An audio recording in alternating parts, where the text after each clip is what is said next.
I'm starting to see people that are younger people that are getting sick with something, okay?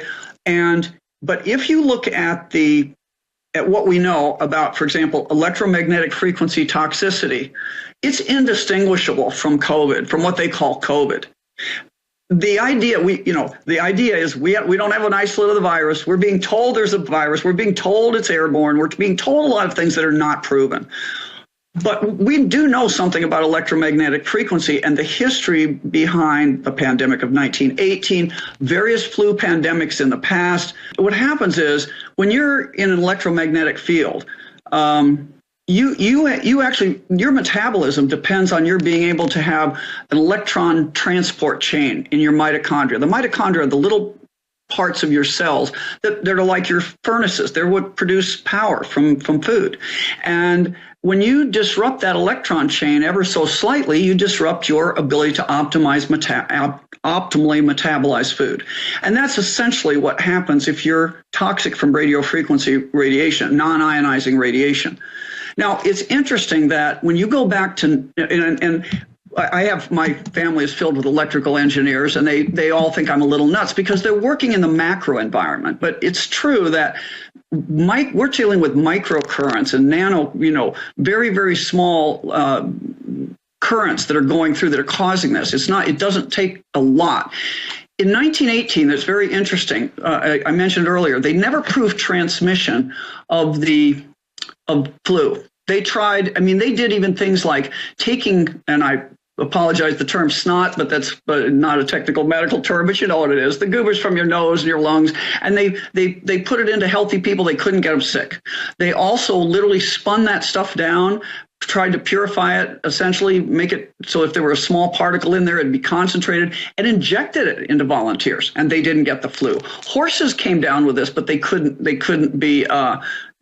transmit it from horse to horse. So what was going on? Well, it's interesting that we call it the Spanish flu. Why do we do that? Because it didn't start in Spain. It started in Fort Riley, Kansas.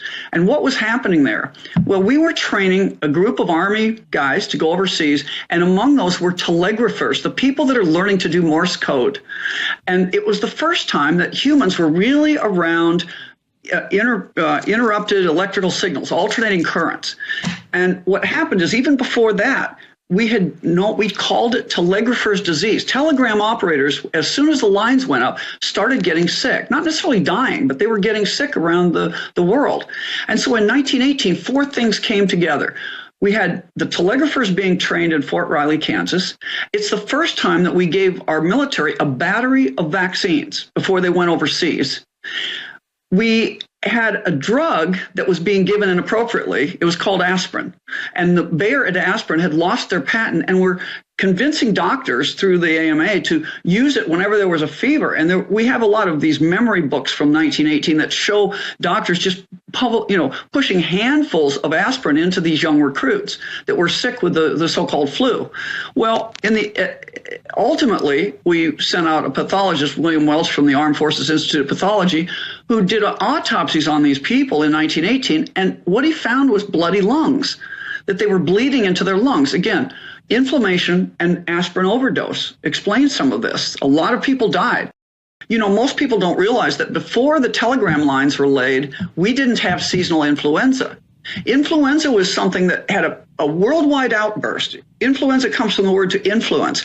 Nobody knew what it was from, but they knew that periodically back into the 1500s and 1700s, there'd be an outbreak all around the world, and then it would be absent for decades, and then it would happen again. I think the 5G is part of the end game. I think that they're distracting us with all the everything else,